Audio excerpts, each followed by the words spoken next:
Welcome to the Nerd Culture's Dead podcast. I'm your host and thoroughly a nerd, Zach. Today's topic will be a Jurassic Park retrospective. And to help me discuss this topic, today's guests will be Jen at Nerd Culture's Dead and Jason at TOG Roleplay. One thing that I kind of think of when we get into the first movie here is it's a movie that I find myself quoting from more often than most other movies. One of the Samuel L. Jackson's line of the movie, "Hold on to your butts," somehow just remains iconic in my mind no matter what. And that's something that I've always thought to be memorable about these movies is the fact that they've aged so well. Jason, do you have any particular moments from the movies that stick out to you? Absolutely. And I mean, and you're talking about like iconic lines and everything. I mean, who hasn't watched the first Jurassic Park movie and doesn't know Jeff Goldblum, life finds a way? I mean, it just, everybody freaking knows that line. It was literally the tagline for the second movie. Exactly. It's just, that moment alone, I think, is great. But at the same time, there are so many moments in that movie that just stood out because it was new, it was fresh. But I really like the part in the movie where they walk up to the pile of Triceratops shit. And they're like, that's a big pile of shit. You know?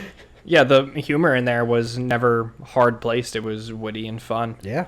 What about you, Jen? Do you have any particular moments that you happen to draw from that movie? So, this doesn't necessarily go to the first movie, but I just remember I love Jurassic Park. Like, it's amazing. But, like, when I went to theaters to see Jurassic World, with how long it took, for them to reboot it, basically, like, the very first thing in my mind went, man, these dinosaurs look so much cooler. And then I was like, it's been, like, 20 years. No shit. But, like, what they're able to do with the effects, like, practical or, like, CGI, just, like, what they're able to do with it and what they did was amazing. Like, dinosaurs are cool. Yeah. Well, I gonna go to your point there. I actually did a little of my homework here, and we were talking about it, before the show here. But, yeah, I mean, it was literally, was it 1993? Yeah, 1993 was the original Jurassic Park. And then 1997. So it was 6 year, or whatever, 4-year gap. I can't count. 4-year gap before the second one came out. And that's like an eternity in movie terms. Well, for some things. Yeah, I mean, what other movies really can you think of that came in between there that actually had any significance on how film presentation was done? Nothing. I can't think of anything. I mean, there's a couple things. I mean, I'm a completely different topic, but I'm a Star Wars nerd. And you look at the Star Wars movies, okay, well, those came out in the 70s, 80s. First one was like 77, but they came out in the 70s, 80s and stuff for the first movies that came out, 4, 5, and 6. But when did the next ones come out? After Jurassic Park. In fact, the first of the prequels came out in 99, 2 years after the Jurassic World came out. There was a gap there, a 6-year gap. The Lost World, the second Jurassic Park. Sorry. No, he's got it right. It's fine. Yeah, but that's a 6-year gap between Jurassic Park coming out and really anything that could match it, even. Yeah. And just terms of visual fidelity, for sure. There's nothing that comes close, in my opinion, to the way that Jurassic Park presented itself. Mm-hmm. So let's go ahead and bring it then into a discussion about the practical effects that were done in the first movie. Because that was really what won the Jurassic Park over for a lot of people, is the way that the film was presented to us. It was very well made, where movies like The Thing is heralded as an amazing practical effects movie. But Jurassic Park did the better part of it, I think, where they had bigger effects.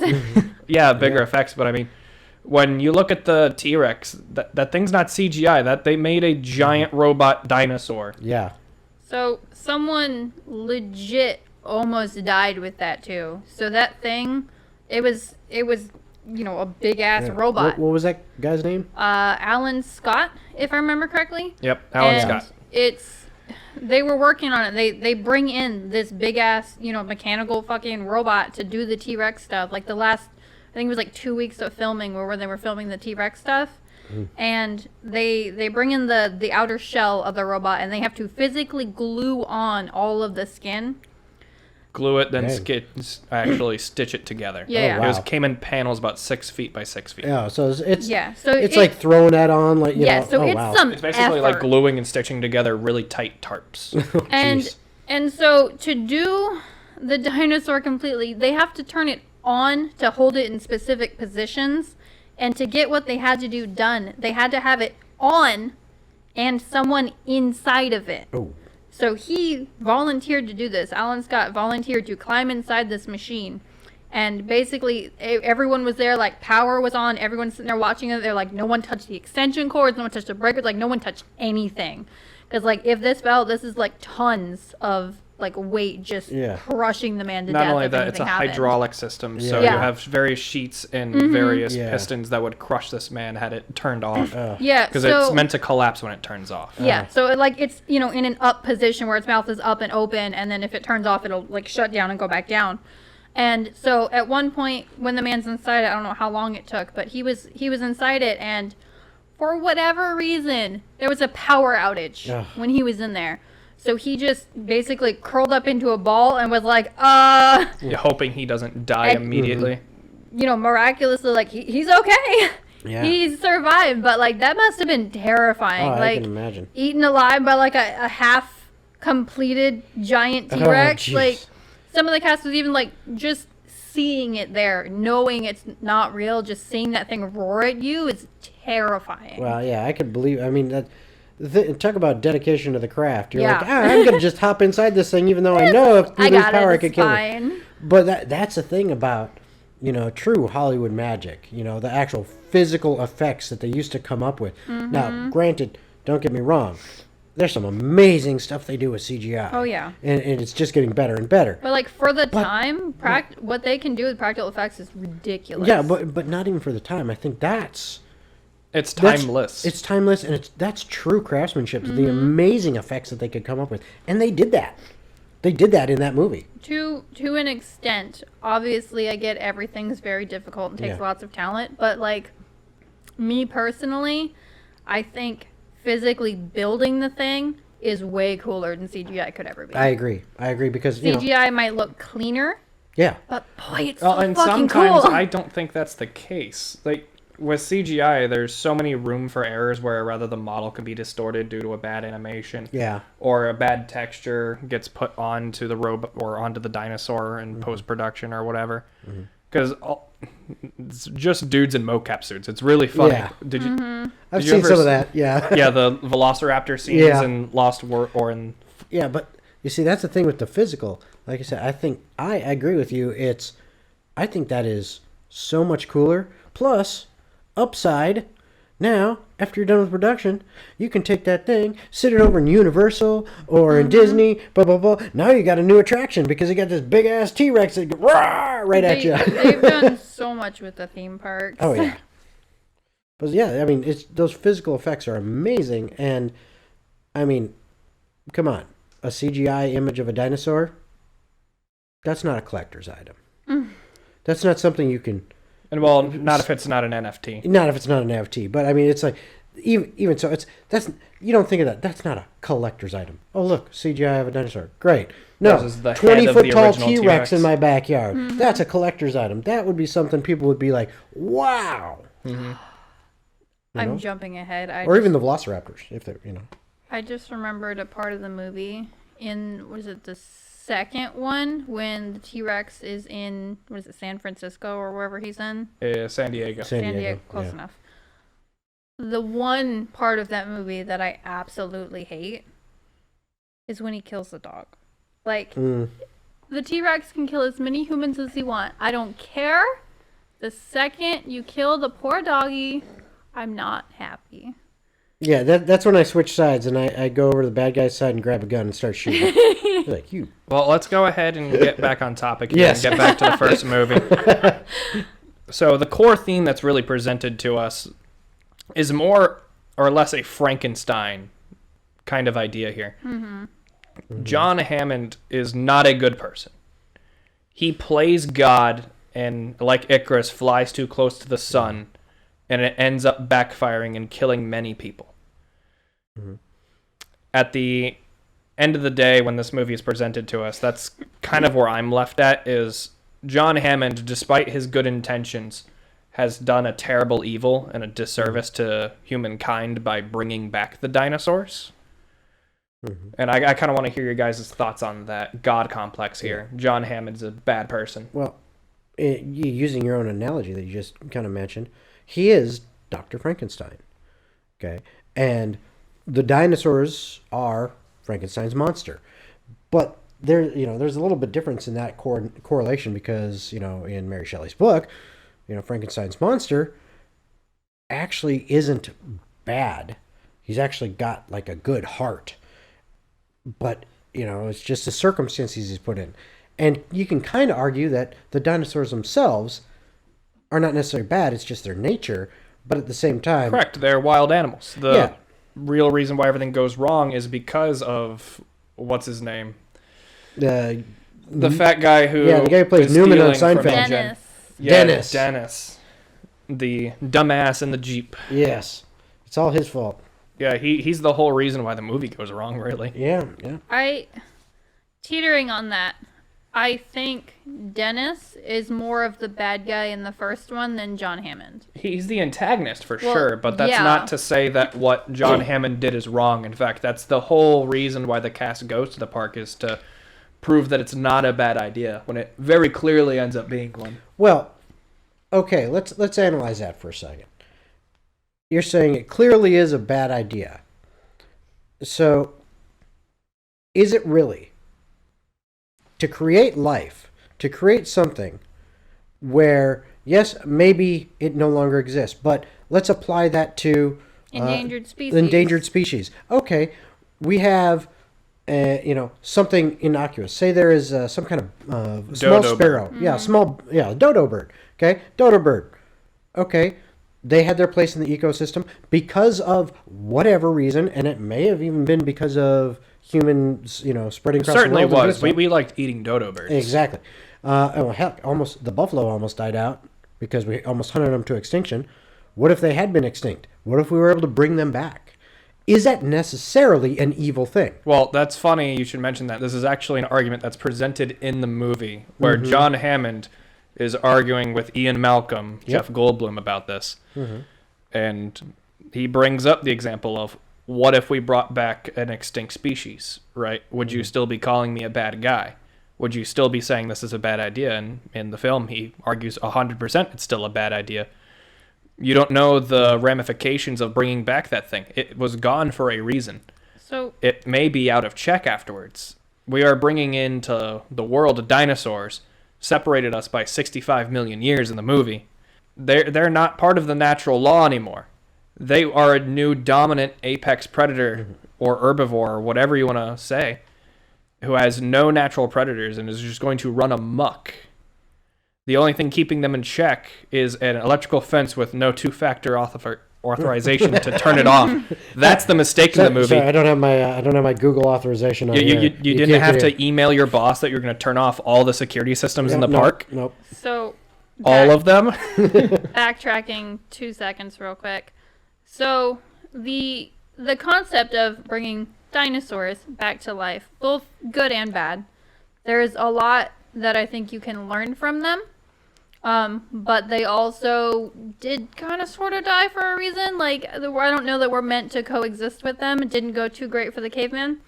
Not even to bring up religion into this, but... Well, yeah. Well, wait a minute. Didn't go too great for the caveman? Who's dead, who's alive? I mean, you want to go that route. But just even the concept of, like, cloning, I think, what if, for example, bees go extinct? Mm-hmm. Something like that. Bees gone, like, we're fucked.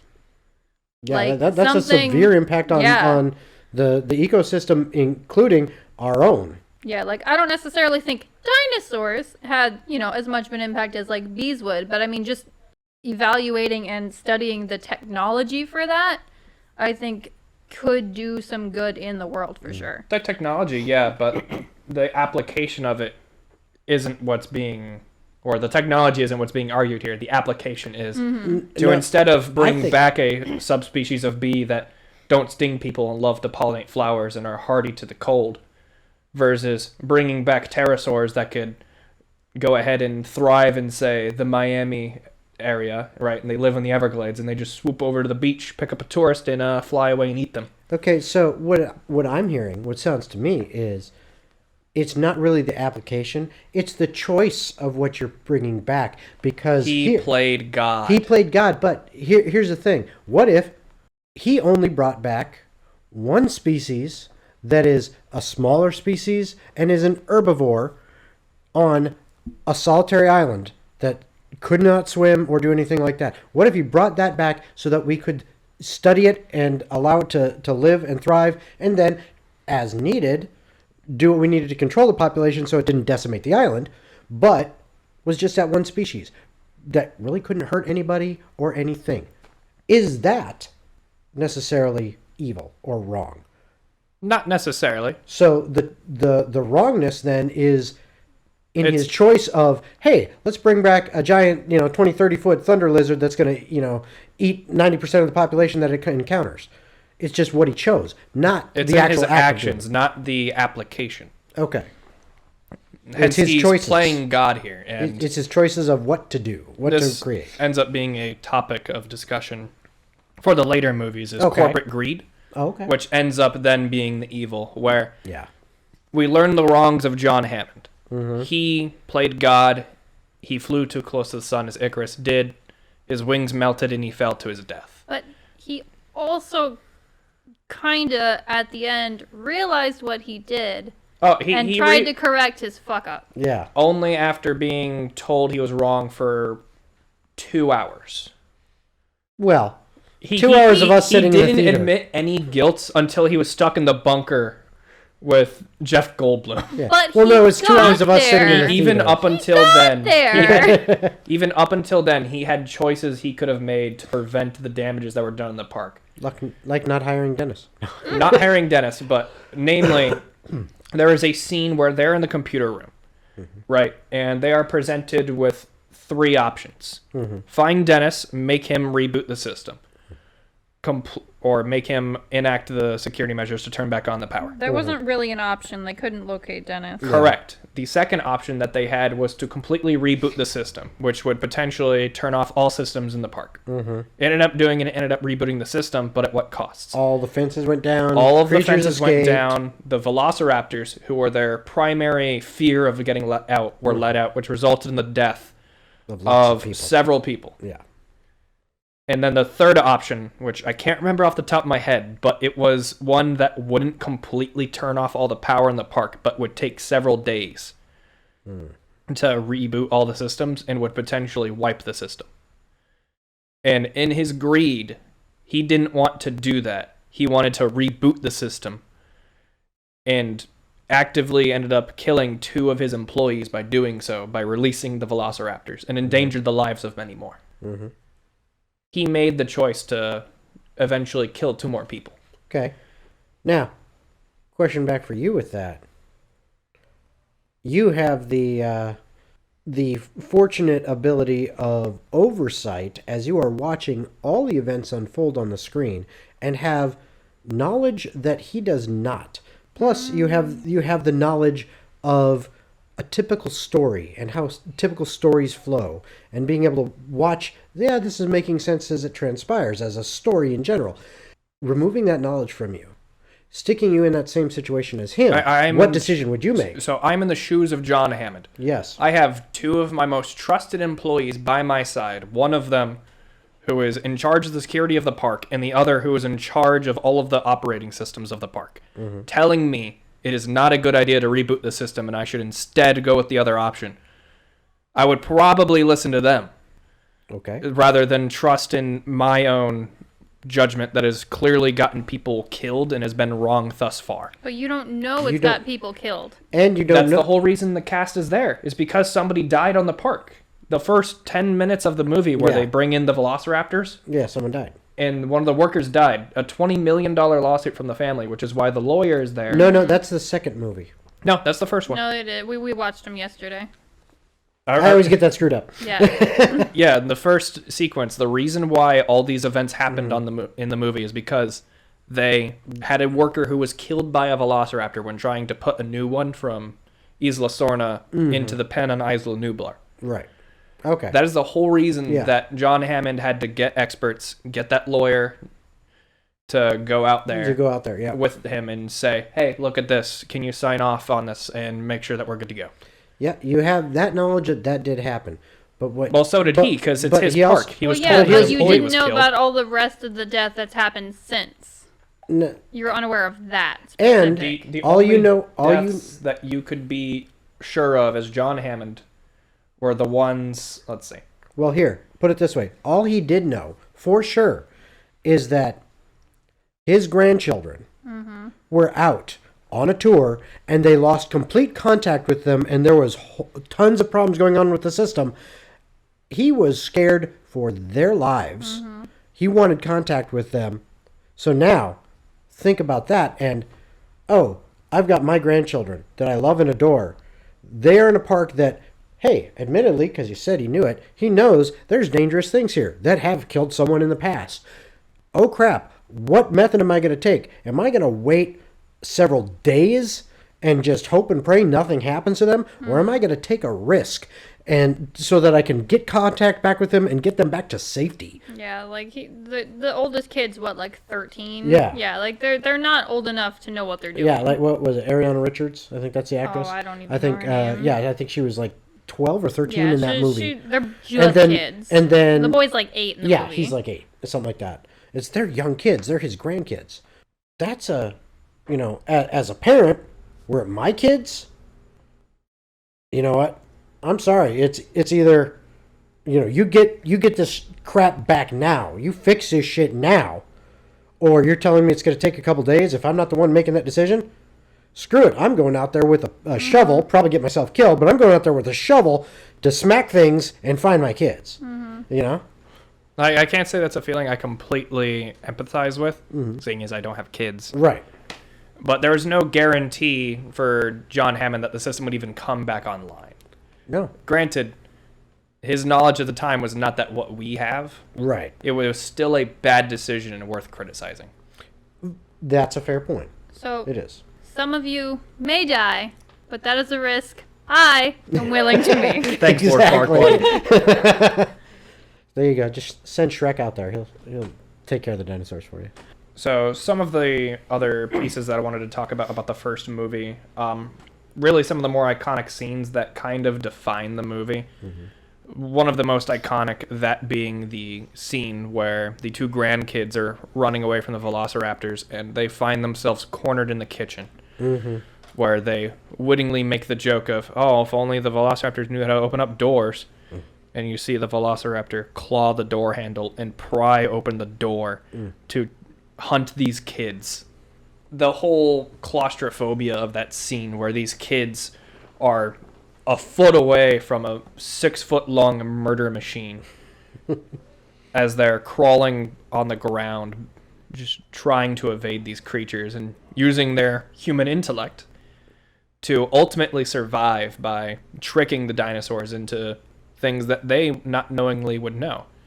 The dinosaur wouldn't know that the reflection on a stove is actually a reflection and would be easily tricked by a kid crawling into an oven. Oh, let's be real. That one was luck. She did not plan that one. She didn't, but the beauty of that is the kid saw the freezer, said, I know that there's going to be ice on the floor. I know it's cold as fuck. The dinosaur doesn't, and he's not going to be able to open up that door because he doesn't have thumbs. That door requires you have thumbs.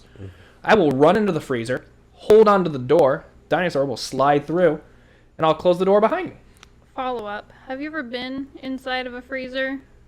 Yeah, I have You been don't in have- walk-in freezers. You don't have to have thumbs to open that. Most of them, it's a button. Well- You just need to put pressure on it. Well, You can do it with a nose. It depends on the freezer and style. I'm sure there's different styles, but I think you're attributing information and knowledge to the character that she wouldn't necessarily have. I think it was more of not really dumb luck, but a combination of luck and a little bit of a plan. Like, Survival skills. survival skills of, oh crap, I'm going to get it to, run into this other room and try to shut the door on it, not really understanding necessarily that, oh, it's cold, it's going to, freeze and Well, maybe slip. not that the dinosaur would be harmed by the freezing, but Right. No, but there was slitting some on it. contingency Trap of it a in plan that different they room. came up with on the spot where the girl literally banged the floor with a spoon to Yeah. get the dinosaur's attention because Yes. the kid was sitting there 6 inches away from the dinosaur and was about to turn the corner and kill him. Mm-hmm.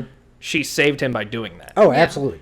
Absolutely. She Put herself in danger to do so, but it's quick thinking. Yeah. Correct, and that's part of what makes that scene so iconic. Oh, is- agree. I think it's iconic because of, regardless of the quick thinking actions and all that, which definitely, make it even better because it's we overcame this, but it's the fear that is inspired by watching that up on the big screen and just going, kind of putting yourself in the shoes of the character, like sitting there, like when she was inside, the reflection scene, she's trying to.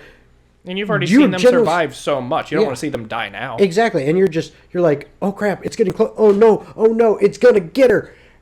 It's just, you get that feeling of fear in your chest of like, oh no, and then just miraculous, like you said with that one, luck that it didn't understand the reflection, slams in there, and then she's like, okay, I'm taking this as my opportunity, bugging out. Just that fear and then release of fear just makes it so intense. Which is kind of like another scene, again with the kids, in the Jeep with the T-Rex and the glass roof, like plexiglass roof of that thing, and it's just down on top of them, kind of pushing on, trying to get them, but there's this plexiglass that they're trying to hold up.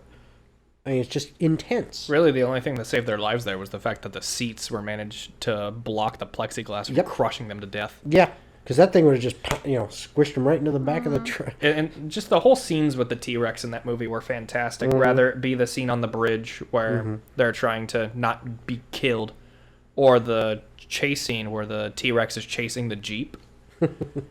That is also an amazing scene. Oh, yeah. Jen, do you have any favorite scenes in this movie? See, when you put me on the spot, I have no idea. I mean, really, it's just a lot of the iconic scenes that we've kind of already gone over. I know one of the things I liked was the electric fence part, where, was it Sarah? Or is that the second movie? Sarah's second movie. Yeah. Oh, what's the chick in the first movie? The adult woman. The blonde. Yeah, what's her face? I can't remember the name of when the she's turning on all the power, and they're, Oh, yeah. Counting down. and they're jumping over the fence. The adult and the girl are down, and it's just the boy on the fence, and he's too scared to jump down.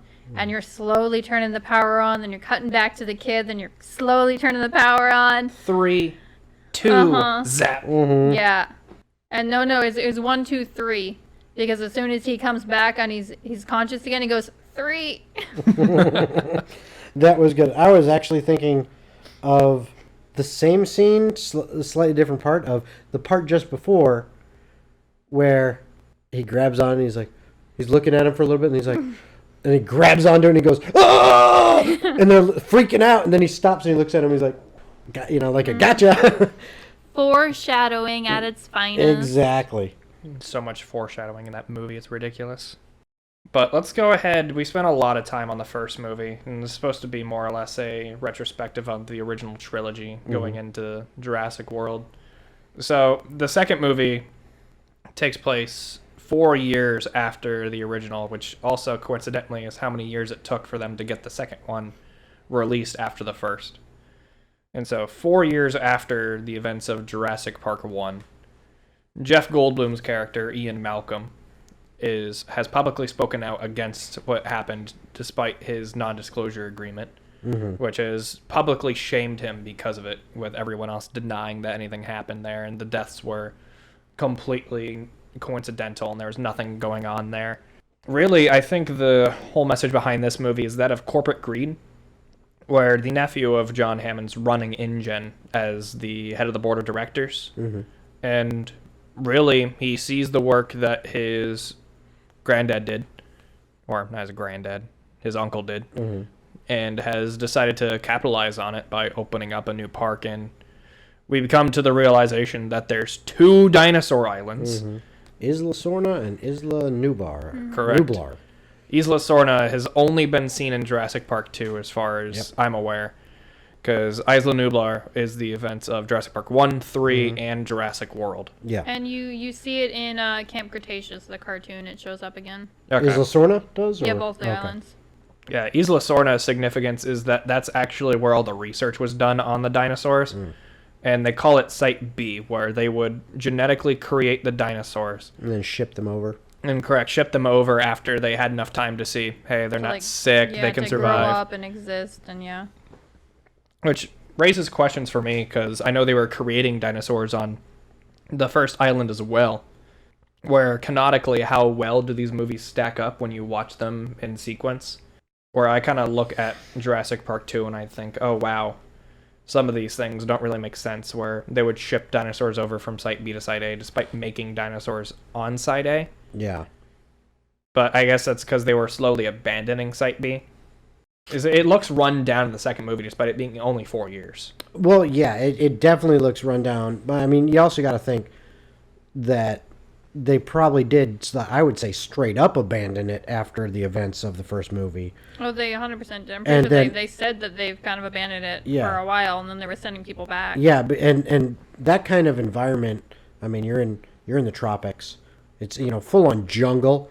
That's going to eat up any structures in short order. So, give it 4 years. Especially with no humans, all dinosaurs for sure. Yeah. I think looking at those movies, like if you're going to watch them in order, the original trilogy, I would have to say that that second movie stands out. It holds a significance as a departure from the first movie, where the tone becomes more serious. Yeah. Despite following the novel less, which is supposedly way darker. I've never personally read them myself. I haven't either. No, I don't read. Don't look at me. You don't read. And so what kind of really stands out to me is the whole movie largely takes place at night with any of the scenes that are put at danger. Versus in the first movie, a lot of the dangerous scenes actually happen during the day. You kind of largely can predict the tone of how bad things are going to happen. It turns to night. Oh no, T-Rexes are pushing my RV off the cliff. Yeah. It Foreshadowing based on the, the clock, basically. Basically, yeah, you can more or less kind of figure out, oh, it's night again. Shoot, I'm being attacked by another set of T-Rexes, and I run into a herd of Velociraptor. During the events of the day, the most dangerous thing that happens is that the main crew watches the bad guys at InGen start really poaching dinosaurs. Otherwise, all the events during the day are kind of tame. So, we talked about iconic scenes in the first movie. Really, the scene that stands out to me the most, and I already mentioned this, is the scene in the RV off the cliff where initially the main characters are going and trying to help the T-Rex's broken leg by setting the bone of the youngling. And this kind of ends up being their demise, where because they did a nice thing, the T-Rexes then ultimately push their RV off a cliff and beat the ever-living shit out of them. Well, and it stalks him later because of the blood on her shirt. Which is, an amazing thing. That the hunter, who is hired by InGen to help gather the dinosaurs and poach them, his whole deal is he wants to hunt a T-Rex. Yeah. And he sees that Sarah, the main girl, who has baby T-Rex blood on her jacket, notices this and decides she's perfect bait. I will allow her to continue wearing this jacket covered in T-Rex blood so the T-Rex hunts us. So I don't have to go out of my way to gather the T-Rex. Well, that was the whole reason he took the baby to begin with. Because Exactly. he wanted it to come to them. And it just happened to work out for him. So he wasn't mad with them. He decided to let them in their group so they could safely get out. He could have easily just left them on that cliff face. Well, he did try to leave them, because if you remember, when they finally captured, tranquilized the T-Rex and everything, they put him on a ship, they strapped him down, okay, and then maybe I'm mixing a different movie, but I don't think so. But I know I am. Because the group gets split. Yeah, because don't they go on a docks and they're running on docks? The group of the poachers, as well as the main cast, is running away from the female. The buck stayed behind. Yeah. And that's where the hunter who realizes his shotgun shells were tampered with, so he couldn't kill it. He has to tranquilize it. Right, but if I'm remembering right, isn't there because there's a scene that I think I remember, and I may be mixing up movies. In fact, nope, I am. Never mind. I know which one I'm thinking of right now. They split off, and the two dinosaurs are going two different directions with them. Yep. More or less everybody in group Hunter, Douchebag, and Jen gets fucking killed anyway. Yeah.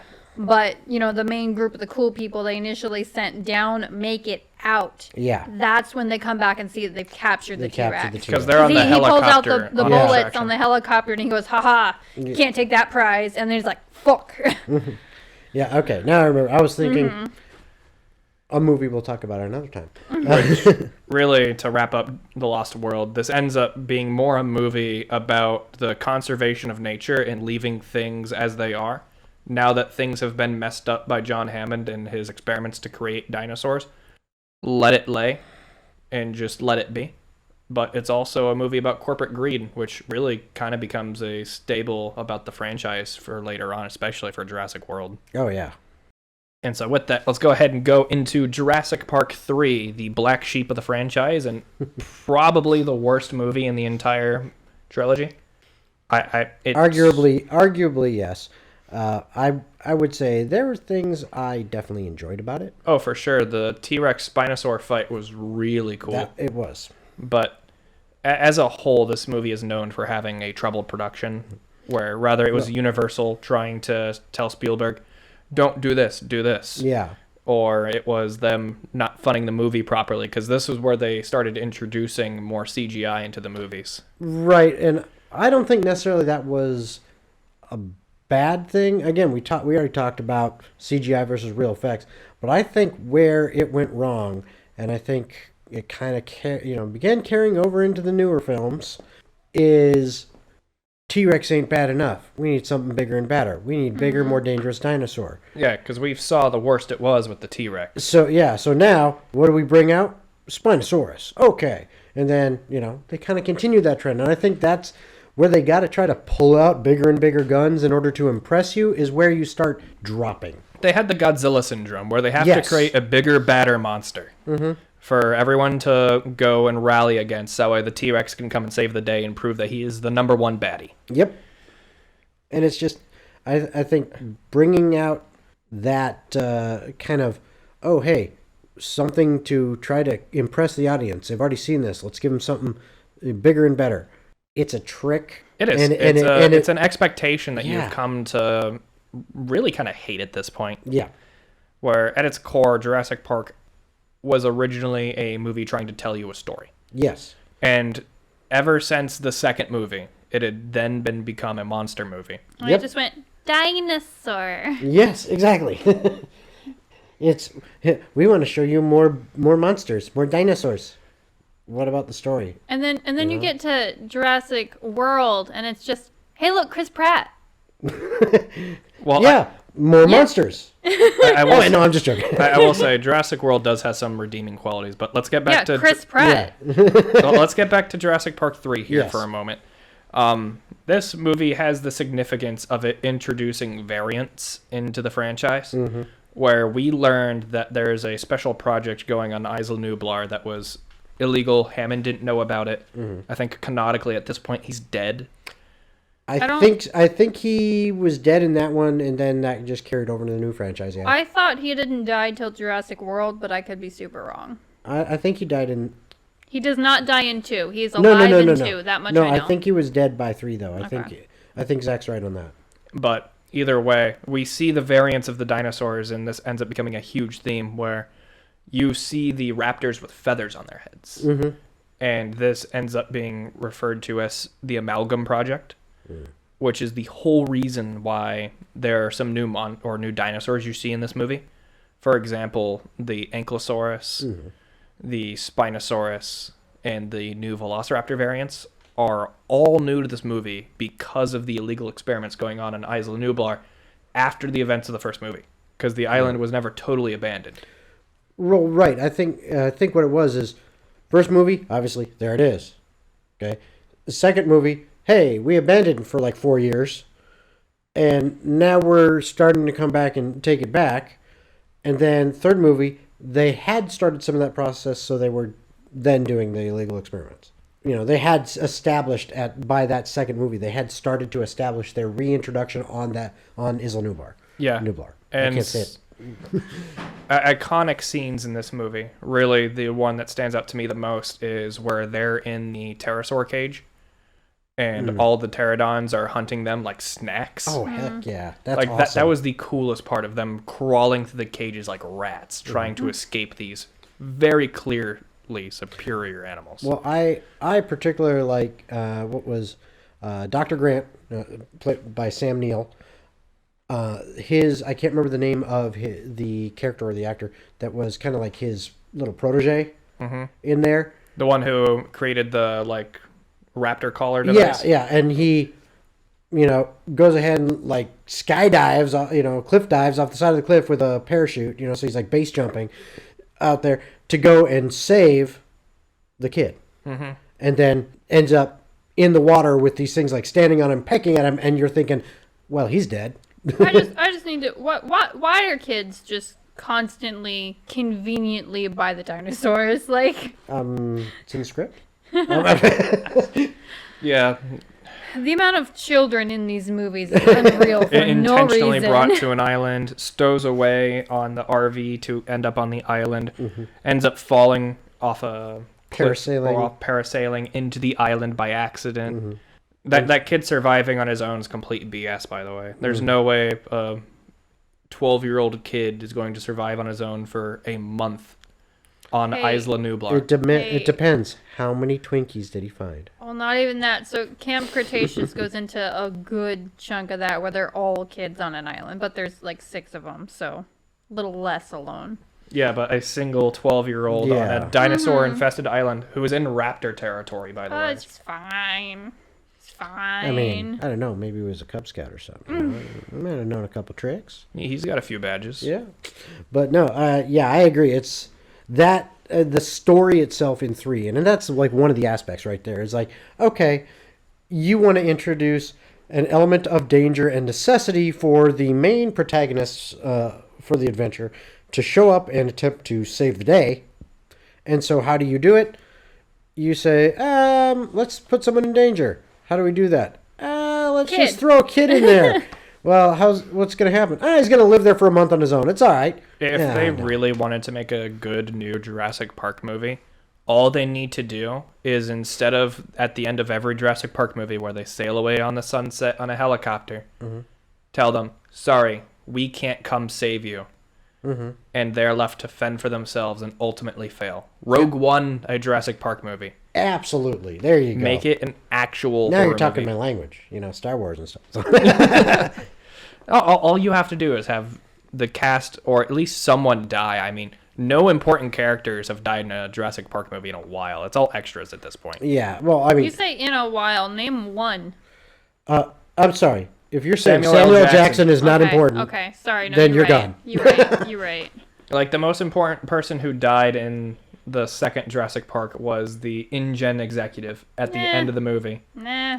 Jurassic Park 3, I think that to himself. all of the named characters really live through, like the parents, the kid, the protege, Alan Grant, who's really, his whole story is grief and him dealing with PTSD of dinosaurs. Well, yeah. Yeah, I mean, even the guy I was just talking about, his protege. He's the ultimate loser of all of the Jurassic Park movies. Well, I mean, let's be real. That's what Jeff Goldblum does in the second one, too. Just whining about it. He doesn't really have PTSD or anything, but... No, I mean, he had like a book deal after that for in the second one, So he was like, He profited off of the dinosaur conspiracy afterwards, especially when it was publicized and shown that, hey, dinosaur in San Diego, I wasn't kidding. He became a public figure after that and showed up in the end of Jurassic World too. So as a whole, I would think that obviously Jurassic Park is the best movie in the original trilogy, and probably the franchise. I agree, but I do think The Lost World, it's got some merits. It's a good movie. It does. It really does. And I think compared story-wise to 1, it is on par. I would think so too. I think it's missing the cohesion that Jurassic Park 1 had, where the story felt really tight and intertwined. Jurassic Park 2 feels almost like Lord of the Rings, where they're walking everywhere. Walk, walk, walk. Drop. Walk, Walk, walk, walk. Drop. Yeah.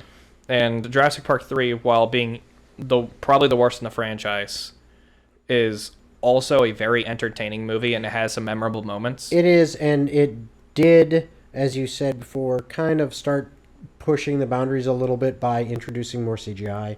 So it was trying to push the envelope. Like, the only movie around that time, because 2001, right? I think that's this movie.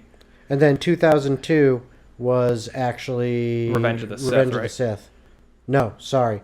Was it 2002 was episode 2. Was it Clone Wars? Yes, it was Clone Wars. I would argue Attack of the Jurassic Clones. Park had Attack of the way Clones. or Attack of the Clones. I would argue that Jurassic Park 3 has way better CGI than Attack of the Clones. I'm not going to argue All that. the Geonosis No, I'm not scenes, going to I argue hate that. I think you're right. And that's what I'm saying is they were pushing the envelope.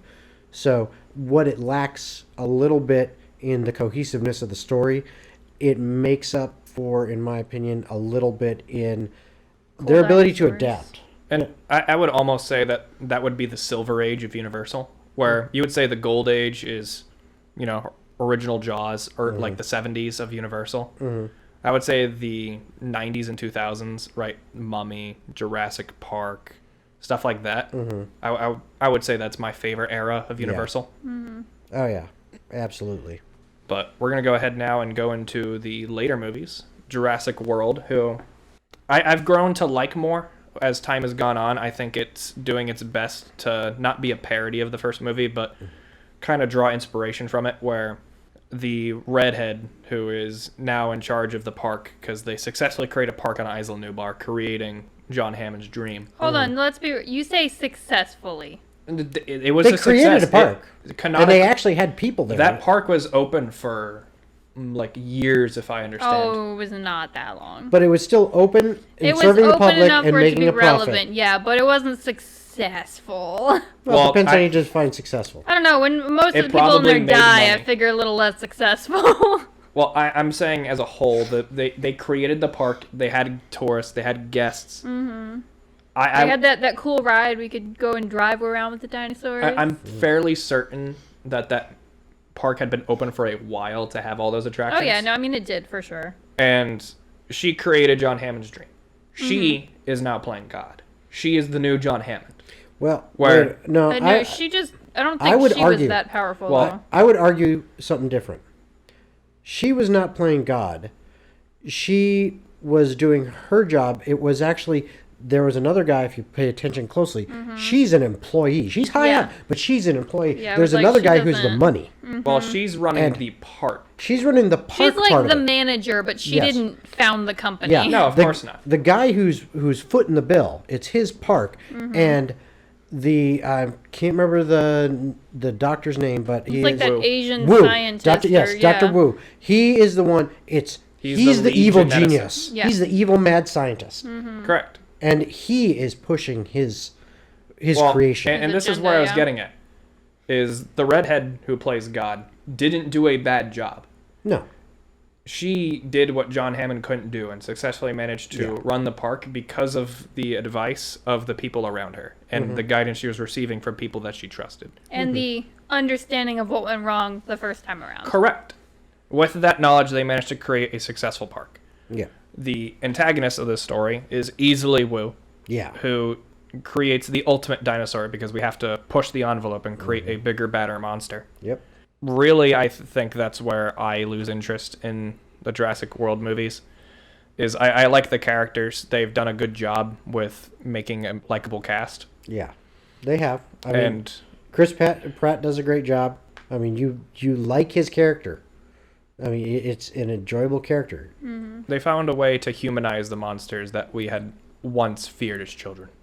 Which I think was actually an interesting way to do it and made the movie more enjoyable than it really was. If I could, if I'm phrasing Because that like right. now, Blue is a character who Yes. you know just from the name. It's a velociraptor named Blue. Yeah. But like you were saying, it's that whole, it's now a monster movie. Bigger, badder monster.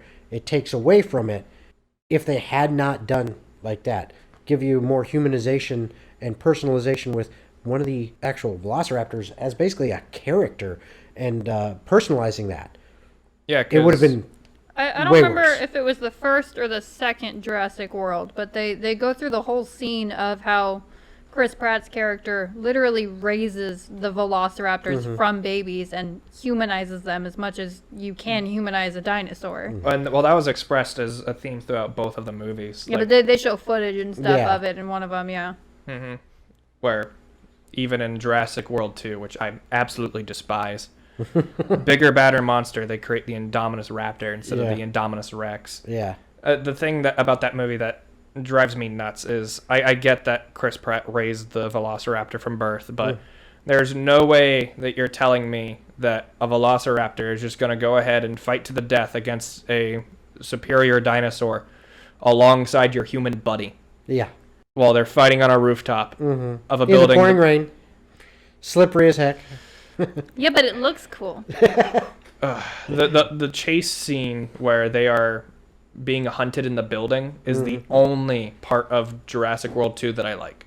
That was good. Again, and the reason it was good is because it had some of the same elements from the first movie of that. Where oh, they're being crap. chased throughout the community center. Yep. It's- Where it's the fear of, are they going to get caught? It's getting this close, and then momentary reprieve, a little bit of a release, and then it comes right back at you.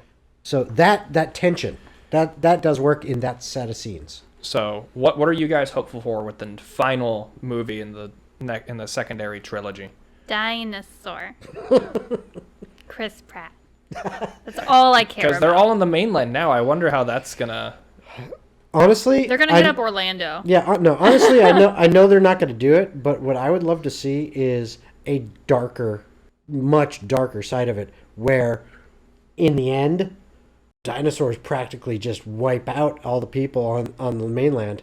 And it becomes Where an they fulfill the apocalypse prophecy movie. of the first movie. Exactly. God creates dinosaurs. God kills dinosaurs. Man- God creates man. Man kills God. Yep. Man creates dinosaurs. No, it's man creates dinosaurs, then man kills God, or something like that. It was man kills God. Man creates dinosaurs. Dinosaurs eat man. Women inherit the earth. Oh yeah, that's what it was. That'll be the prophecy Yeah. that the final movie follows. I don't know, it'd be interesting for it to turn into a fucking apocalypse movie after that. That's I what would we like want. to see that. I would love to see, just a tension-filled. Can we survive? Can we get away from this? What's happening? But eventually losing and Yeah. the dinosaurs winning. I would love to see that.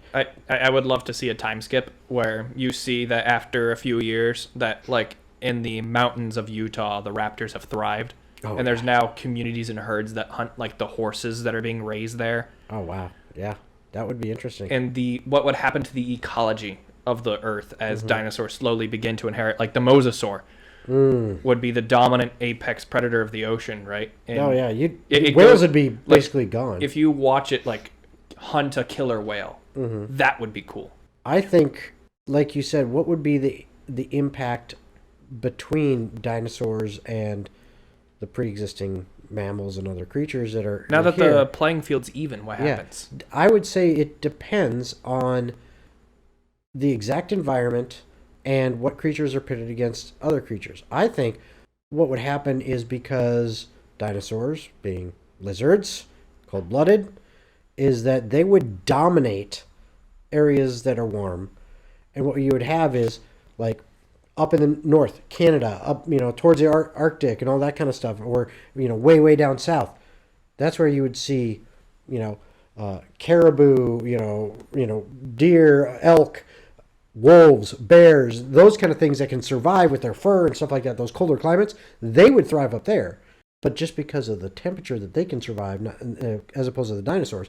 Because the dinosaurs, I think, would just wipe them the fuck out. What's a wolf going to do against a T-Rex? I got a final, word for thought here. So, I've always wondered, I could totally build a better park than they could. So hear me out, just for a second. Only females, they did that, fair enough. If you do maybe one of every dinosaur, or only herbivores, Nothing that's gonna eat people. That way, even if they do get out, what are they gonna do? Eat me? No, they're not. No, they'll They're trample not you to gonna. death. Well, it is what it is. They Like, might stomp on you, but move to the left, like, put a tracking chip and a self-destruct button in every single dinosaur. Just put C4 at the base of their neck. Yeah, just like a, oops. no, it's suppository C4. Well, and they tried putting in those They safety went measures. for a deficiency. Well, they did have tracking on Jurassic Yeah, and World. he ripped it out. He got real angry. Yeah. But like, I don't know. I think like a self-destruct button on all the dinosaurs, like a 2 or 3 password to turn anything on or off for sure. Like I we could have done better, guys. I think Knowing what we know. Yeah. I think we could have done a lot better. I like Zach's idea when we were talking about earlier. More signs. More signs. Put warning labels on shit. Caution. Dinosaur may bite you. Yeah, Yeah. caution, dinosaur. Yeah, just wrap some yellow police tape around the head of the T-Rex so people know this part of the T-Rex is really dangerous. Alrighty, guys. We're going to have to wrap it up here. Jen, where can we find us? Well, so you can find both Zach and myself at Nerd Culture is Dead on both YouTube and Instagram. And where can I find Jason? You can find me normally on my Twitch channel, TOGGDM, TOGGDM, where I do D&D 5th edition live streams on Wednesday nights, among other things. Also on our YouTube channel, Totally Online Gaming Group, and at Tog Roleplay on both Instagram and Twitter. Alrighty, guys. Well, thank you very much for the listen of our kind of in-depth thoughts on Jurassic Park. It's been a good one. Y'all have a good night. Bye. Bye.